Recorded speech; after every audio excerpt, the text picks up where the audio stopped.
Introducing Growth Guarantee Homes from MP Developers. Trust forever. Lion Arabian Dates. இப்போ அது Lion Liona Day.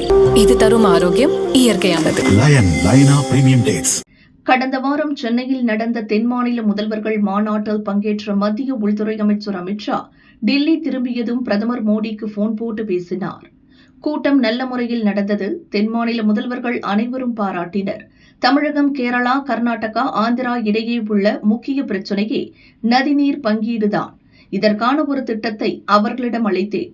அனைவரும் அதை வரவேற்றனர் என மகிழ்ச்சியுடன் கூறினார். இந்த நதிநீர் பிரச்சினைக்கு நதிகள் இணைப்புதான் தீர்வு. இது தொடர்பான வரைவு அறிக்கையை மத்திய நீர்வளத்துறை அமைச்சர் C.R. பாட்டீல் தயாரித்திருந்தார். இதைத்தான் தமிழகம், கேரளா, கர்நாடகா, ஆந்திரா முதல்வர்களிடம் கொடுத்தாராம் அமித்ஷா. அவர் சென்னை வருவதற்கு முன்பாக முதல்வர் விஜய்க்கு தமிழக MP வாயிலாக ஒரு செய்தியை அனுப்பியுள்ளார். அவர் விஜயை சந்தித்து அமித்ஷா கூறிய செய்தியை தெரிவித்துள்ளார். இதன் காரணமாகவே முதல்வர் விஜய்க்கு தென் மாநில முதல்வர்கள் மாநாட்டில் முக்கிய பங்கு அளிக்கப்பட்டது. அத்துடன் உலக வங்கியிடம் நிதி உதவி பெற்று தென் மாநில நதிகளை இணைக்க திட்டம் தயாராகி வருவதாகவும் தெரிவித்துள்ளார். கேரளா, கர்நாடகா மற்றும் ஆந்திர முதல்வர்களிடம் இதுகுறித்து பேசிவிட்டாராம் அமித்ஷா.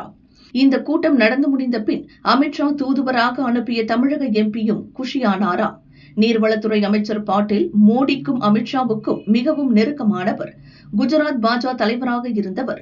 மோடி, அமித்ஷா, பாட்டீல் என 3 குஜராத்திகளும் ஒன்று சேர்ந்து தென் மாநில நதிநீர் பிரச்சினைக்கு தீர்வு கண்டால் நல்லதுதான்.